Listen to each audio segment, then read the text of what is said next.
MBBS KGMC से किया।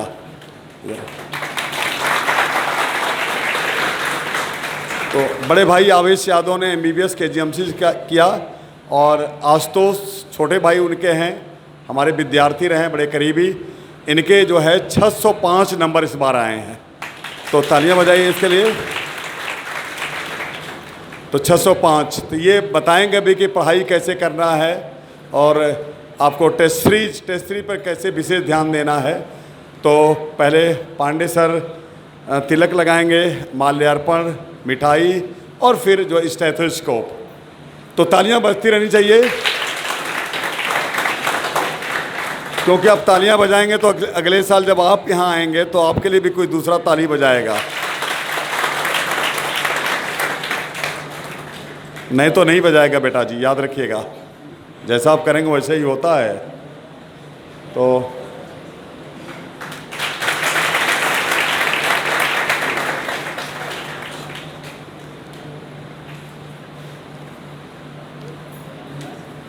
पानी लेते आइए। बहुत ही मेहनती विद्यार्थी, बहुत ही ज़्यादा मेहनती। नंबर जरूर इनके थोड़े कम आ गए, जितना हम लोग एक्सपेक्टेशन था हम लोगों का कि इनके जो है, मेरा एक्सपेक्टेशन था कि 650 के आसपास नंबर इनका आएगा, लेकिन पेपर अच्छा नहीं हुआ।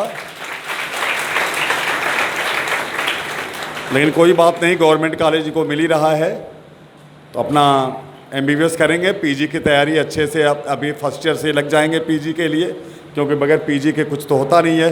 तो लीजिए, ज़्यादा टाइम हम आपका नहीं लेंगे, पढ़ाना भी है। तो आशुतोष बताएंगे अपने बारे में। सर थोड़ा सा नर्वस है सर। और इस बार जैसे मेरा सर ने कहा कि ये परिवार टाइप है, मैं भैया सिलेक्ट हुए थे 2013 में, तो मैं यहाँ पे आया तब एससी सर से मिलवाए थे सर। तो ऐसे इन लोगों सर को देखता था मैं, बहुत आदर्श, मतलब इतना ज़्यादा वो होता था कि सर लोग भैया सिलेक्ट हुए, हम भी होंगे इन्हीं से पढ़ के। और यहीं बैठता था मैं, यहीं बीच में जहाँ आप लोग हैं आज वहाँ हैं, आज कल मैं वहीं था। तो वहाँ पढ़ता था, सर क्वेश्चन करवाते थे, जवाब देता था, इंटरेक्शन बना रहता था। सर काफ़ी सपोर्ट करते थे हमेशा, जब भी क्वेश्चन पूछते थे वो हमेशा सपोर्ट किए हैं। और ऐसा है कि अगर आप ट्रस्ट करेंगे, एकदम बढ़िया से ट्रस्ट करेंगे, तो प्योर सिलेक्शन होगा आप लोग का, यही सो होगा।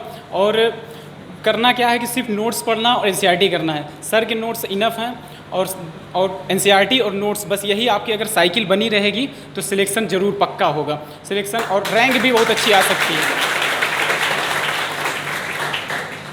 और यहीं से कई लड़के हमारे साथ के ही एक थे, पहले सिलेक्ट हुए थे, उनका नाम था शिवम पांडे, वो हुए थे, शिवम तिवारी, वो हुए हैं एम्स रायपुर में। तो बहुत लड़के हमारे साथ की यहीं के बहुत अच्छे कॉलेजेस में गए हैं। हाँ यस सर, तो बहुत अच्छे लड़के यहाँ से बहुत अच्छा किए हैं। और आप लोग भी से उम्मीद वही है, आप जैसे सर ने कहा एक परिवार हो जाता है कोचिंग, तो वैसे ही होता है सर। जैसे ये लोग सर मुखिया हैं परिवार के, हम लोग थोड़ा बड़े हो गए हैं आप लोग से। आपके कल आप लोग आइएगा, यहीं बोलिएगा, आप अपने छोटे भाइयों को, छोटी बहनों को सपोर्ट करिएगा, जैसे आज हम यहाँ हैं। आपसे बस यही उम्मीद रखते हैं और लगातार सर के वो कांटेक्ट में बने रहिए, NCERT पढ़ते रहिए, नोट्स करते रहिए और टेस्ट सीरीज ज्वाइन कर लीजिए, टेस्ट करते देते रहिए, पक्का सिलेक्शन हो जाएगा।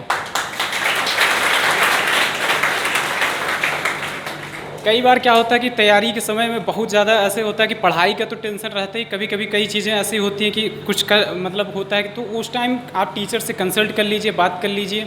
तो वो चीज़ें, आप पढ़ाई तो आपको कंटिन्यूअस करनी ही है, कोई भी समस्या आ जाए आप पढ़ाई नहीं छोड़ सकते, क्योंकि आपके पास 2 साल का सिलेबस 1 साल में ख़त्म करना है।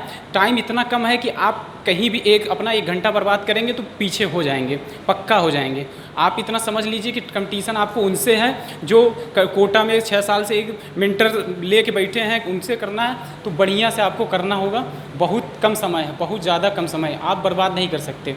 और यहाँ बस सर लोग पे बिलीव करिए, मैं यकीन से कह सकता हूँ पक्का सिलेक्शन आप लोग का होगा।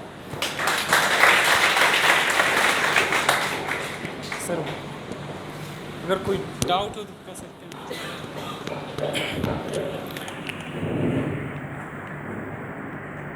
बच्चों देखिए, अभी आशुतोष ने 2-3 बात, बहुत इंपॉर्टेंट बात बोली है। पहली बात उन्होंने बोला है कि आप अपना NCERT को देखें, नोट्स का रिवीजन करते रहें और बिलीव ये करिए अपने आप में कि हम सेलेक्ट होंगे और हमें आगे कॉलेज मिलेगा, अच्छा कॉलेज मिलेगा और बहुत बड़े डॉक्टर बनेंगे, इंजीनियर बनेंगे। IIT के भी लोग इसमें बैठे हैं। तो ये बिलीव अपने ऊपर तो सबसे पहले करना होगा, और अपने ऊपर बिलीव कब होता है ये बड़ा सवाल है। जब हम हार्ड वर्क करते हैं तभी हमें बिलीव ही होता है। अगर हम मेहनत नहीं करेंगे तो हमें अपने पे ही बिलीव नहीं होगा।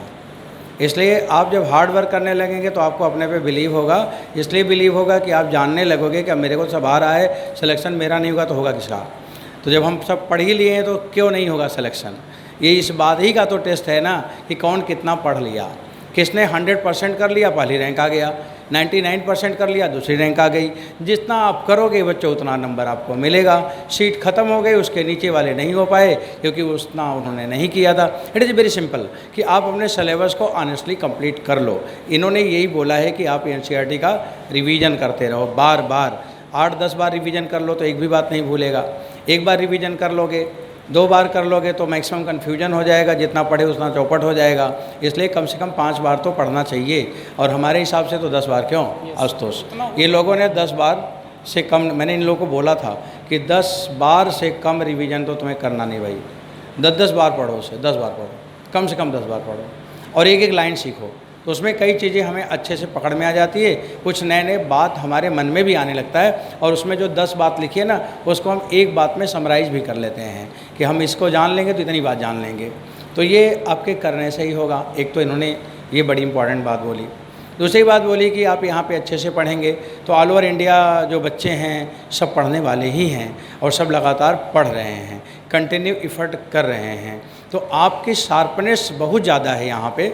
इस कोचिंग का शार्पनेस बहुत है, आपको बहुत तेज़ी से दौड़ाया जाता है।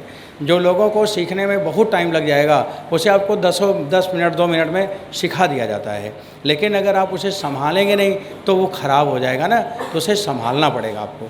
इसलिए आपको प्रॉपर नोट्स पे ध्यान देना है। इन्होंने नोट्स का नाम इसलिए ले रहे थे कि बार बार नोट्स क्यों देखोगे, जब एक बार बना लिया तो क्यों देखोगे। क्योंकि वो नोट में गागर में सागर होता है, और आप उसे जितनी बार पढ़ोगे उतनी बार बहुत सारी चीज़ें पकड़ में आ जाती है कि एक बात में हज़ारों बात छिपी होती है।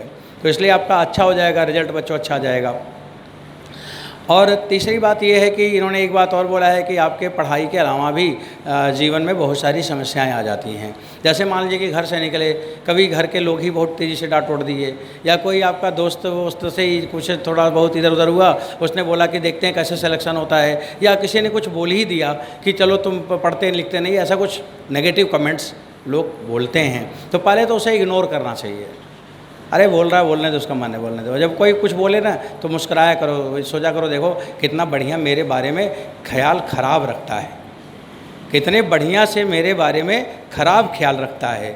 और कोई बोले कि मैं जानता हूँ तुम कितने बड़े साहब बनोगे, तो बोलो कि हाँ साहब तो मैं तुम्हारा बनूँगा, ये तो पक्की बात है, तुम्हें साहब तो कहना ही पड़ेगा। जब कोई कमेंट करे तो बच्चों उसको पॉजिटिव लीजिए आप, तुम्हें साहब तो कहना ही पड़ेगा। मैं डॉक्टर तो बनूंगा ही बनूंगा, इंजीनियर तो बनूंगा, तुम्हें कल को ये मानना पड़ेगा ही पड़ेगा। आज तुम बोल लो कमेंट, लेकिन कल उसको तुम्हें मानना पड़ेगा।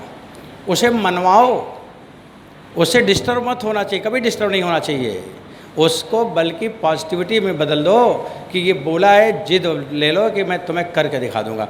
एक बच्चा ऐसे में मेरे को ध्यान आ गया, नैनी में यहाँ पढ़ता था, हमारे यहाँ 12th फाउंडेशन में पढ़ रहा था और IIT की तैयारी करता। एक दिन मेरे पास आया, बड़ा रोते रोते आया, बड़ा दुखी होके आया। बोला कि मेरे बड़े पिताजी आज हमें सर बहुत डांट दिए और हमारे पापा से बोले कि मैं देखता हूँ कि आपके बच्चे जो जाते हैं कोचिंग पढ़ा रहे हो, ये कर रहे हो, वो कर रहे हो, देखते हैं कैसे सेलेक्ट होते क्या करते हैं। ऐसे वो बोला कि वो बोले कुछ नहीं होगा, किसी लायक नहीं है, बेकार है, ऐसे बोला। फिर हमने कहा तो तुम्हें क्या करना है? बोला सर ऐसे बोल दिए, हमें बोल दिए, ऐसे बोल दिए, वैसे बोल दिए। तो मैंने कहा उसको तो खैर बोलना नहीं चाहिए था, बड़े थे, जाने दो, बोल दिए। लेकिन अगर उनके मन में ऐसा है तो तुम्हें प्रूफ कर देना चाहिए, प्रूफ कर दो। फिर उसने लगातार मेहनत किया और इसके बाद उसने IIT क्वालिफाई किया, रुड़की से किया। इसके बाद उसने PCS में पहला रैंक लाया था, वही बच्चा लाया था। एक साल एग्ज़ाम हुआ था तो PCS में 1 2 3 4 5 6 7 रैंक, लगातार 7 रैंक आई थी। और लगातार 7 बच्चे 2013 बैच के हमारे कोचिंग के थे, 7 बच्चे कंटिन्यू। और उसने बच्चों पहले अटेम्प्ट में पीसीएस निकाला, आईएएस भी क्वालिफाई था, पीसीएस में पहली रैंक ले आया था और आईएएस भी क्वालिफाई था। तो वो जिद होती है, वो जुनून होता है। तो आप इन्होंने यही बोला कि जब कोई नेगेटिव कमेंट कर दे तो दुखी नहीं होना चाहिए, बल्कि अपने टीचर से मिलो। आपको दुख है तो कौन आपका दुख को कम करेगा? टीचर से मिलो, सर से अपनी बात बताइए, तो सर आपको कुछ मोटिवेट करेंगे, लोग बताएंगे। और पहले तो अपने आप ही सबसे रिजॉल्व कर लिया करो। कुछ कोई बोले तो मुस्कुराया करो, बोलो बड़ा बढ़िया तुम मेरे बारे में सोचते हो, शाबाश, और अच्छा सोचा करो। और कोई बुरा बात बोलना है और बोलो, देखें कितना तुम बोल पाते हो।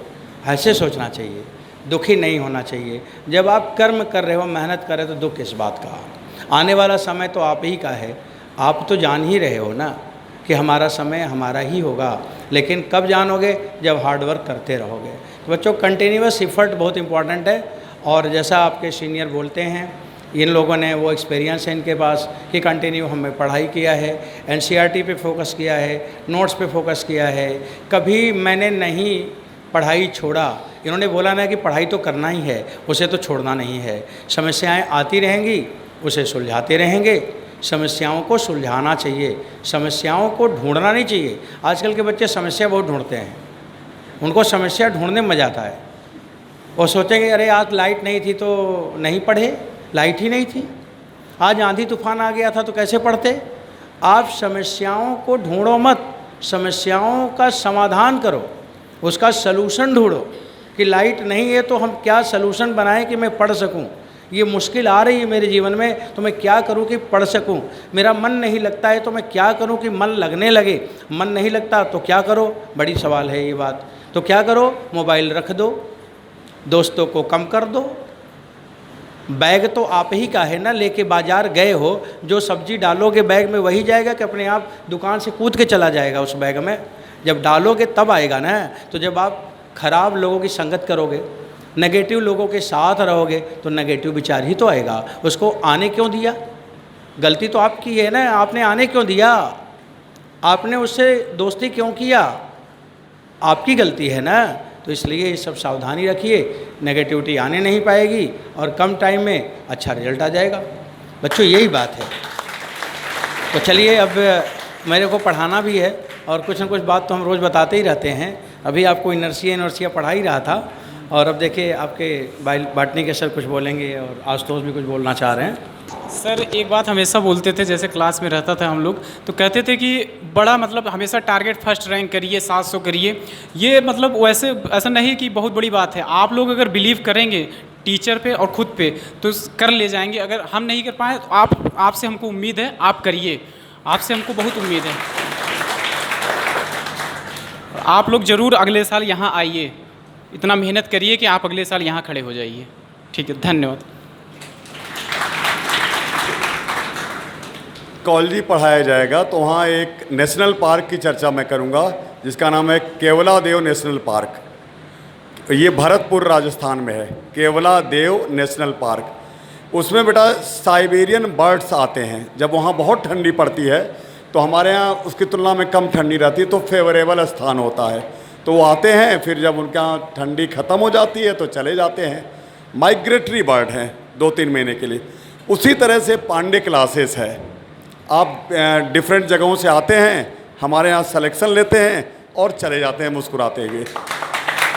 तो बिल्कुल केवलादेव नेशनल पार्क की तरह हमारी कोचिंग है। बहुत ही मेहनत से हम लोग काम करते हैं। आप किसी भी दूसरे से कंपेयर करेंगे तो आप अच्छा पाएंगे। तो साइबेरियन बर्ड्स, वो बर्ड होके देखिए पहचान लेते हैं कि अच्छी जगह कहाँ है। कहाँ? साइबेरिया से आते हैं। कहाँ? राजस्थान, भरतपुर में। आप डिफरेंट जगह से पांडे क्लासेस में आते हैं, यानी आपको पहचान हो गई है। जो लोग नहीं पहचान पाए हैं उनको भी बताइए कि पांडे क्लासेस बेस्ट प्लेस है।